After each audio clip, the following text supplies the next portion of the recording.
Today we're making these giant Sweetheart homemade candies. First thing we need to do to make this is start off with 1/3 cup of lukewarm water. Just room temperature water works perfectly. And then to that, I'm gonna add unflavored gelatin. We need 1 teaspoon unflavored gelatin. Just sprinkle it right on top of it.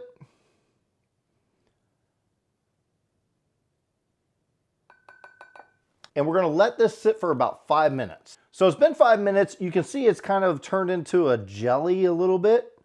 Still some water in there, and that's fine. We're gonna take this, we're gonna heat it over the stove or put it in the microwave, whatever way you like to do it. If you do the microwave, do 15 to 20 seconds, stirring in between until gelatin has completely dissolved in the water. So here we go. All right, so it took about 45 seconds in the microwave. You can see it's fairly clear. There's a little foam on the top, but not much at all. That means our gelatin has dissolved. Now what I'm gonna do is get a very large bowl, and I pulled out the largest bowl I can find, and I'm just gonna pour this in there. Next, we're gonna add 6 cups of confectioner sugar, or powdered sugar if you wanna call it that, into our bowl. But we only wanna add 1 cup at a time and mix it. So 1 cup, and mix it really good. Cup number 2. This will gradually get harder and harder to mix. First couple cups, pretty easy. Cup number 3. So we're about halfway there, and I can start to feel it's getting pretty hard to mix. It's not impossible, but it gets harder and harder every cup you add to it. It almost looks like cookie icing at this point. This is cup number 4. Now it's getting hard. And it's only 4 cups in. We got 2 more cups to go. This is a great thing to do with the whole family because you might need the whole family to take turns with this mixing. And this is cup number 5. Whew. I'm getting tired already.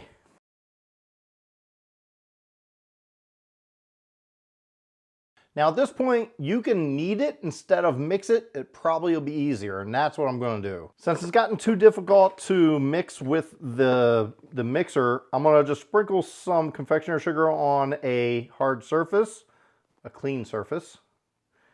And we're going to turn it out on there.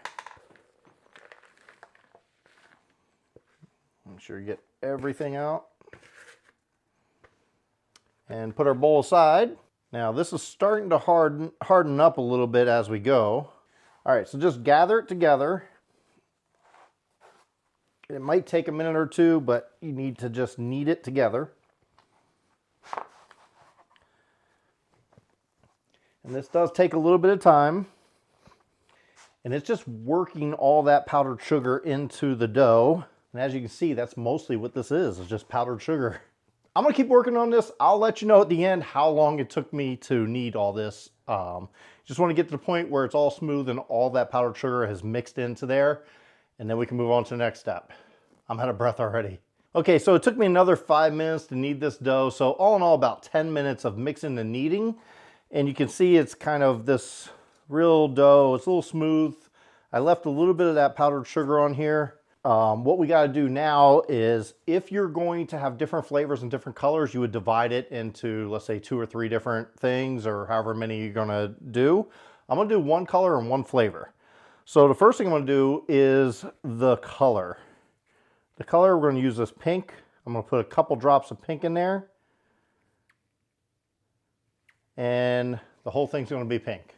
Now we're going to knead it again until that color is one consistent color of pink. And it'll take a while. It doesn't look like it's doing much, but trust me, it is. And this is the part you definitely need gloves. If not, it may take a week for that food coloring to come out of your hands, of washing your hands. And as you see, it looks like it's hardly any food coloring in there, and that's fine. Keep kneading. It kind of takes a while, but then once it happens, it happens. So resist the temptation to pour more food coloring in there until you really need it.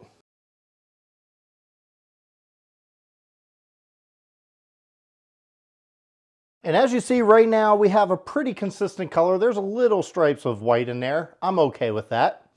But if you want it more consistent, keep kneading. I'm gonna color this with some strawberry flavoring. This is Lorraine Oil strawberry flavoring. I'll put a link in the description below. it's pretty strong, so you only want a couple drops. It's originally made for hard candy, so it gets diluted a lot with water. So you only want a little bit. And I just made a well here. I'm gonna drop a little bit in there. Look like 3 or 4 drops. And then we're gonna mix that in and all the way through, go ahead and knead it all the way through the whole thing, just to spread that flavor out.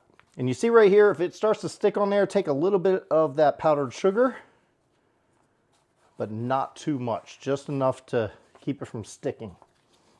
All right, so I mixed it for about 5 minutes. It is very flavorful. I can smell it, so there we go.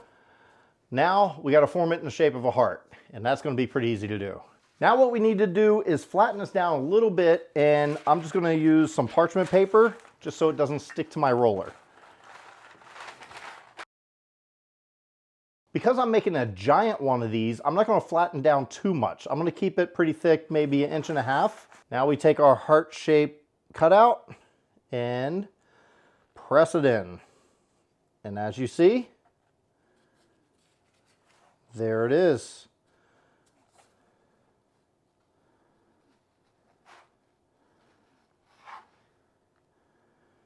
That is our candy heart. And we just want to leave this out and let it dry overnight, because that's how it's going to get firm and hard. This is so thick, I may have to wait 2 days. We'll see. I am going to make smaller hearts out of the leftover dough that we have, just for fun. Okay, so I've let these sit out overnight. It's been 24 hours. You can see they're nice and hard, just like the real candies. You could also see that I have experimented with different writing on here. We have red, blue, and black. And I didn't use Sharpies, no, I used these candy decorating pens. These are edible, you can eat these. Do not use Sharpies or anything that's not made for eating.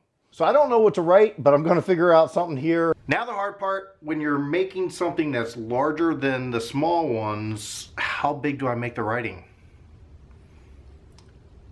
Let's just go with love.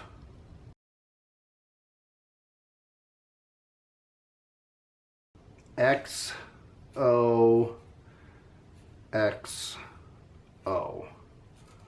Not perfectly centered, but you get the point. Now I have a bunch of these small ones that I made with a small cookie cutter, and I'll put different things on those as well. And now it's time for the taste test. I got one of the smaller ones, and we're gonna try it out and see if it tastes like the real Sweetheart candies. Little softer, not much softer, but a little bit. It has that chalky taste, just like they do. And I could have left it out a little longer, maybe another day, and it would have been perfect. But very similar. Thanks for watching. I hope you enjoyed watching me make these giant homemade Sweetheart candies. If you enjoyed this video, make sure you hit that like button. Also hit that big red subscribe button. If you're not already subscribed, you get new videos all the time. Check out this video right here. And until then, I'll see you next time. Giant homemade Sweetheart. I can't talk. Whew. For someone you love, for Valentine. Start all over it.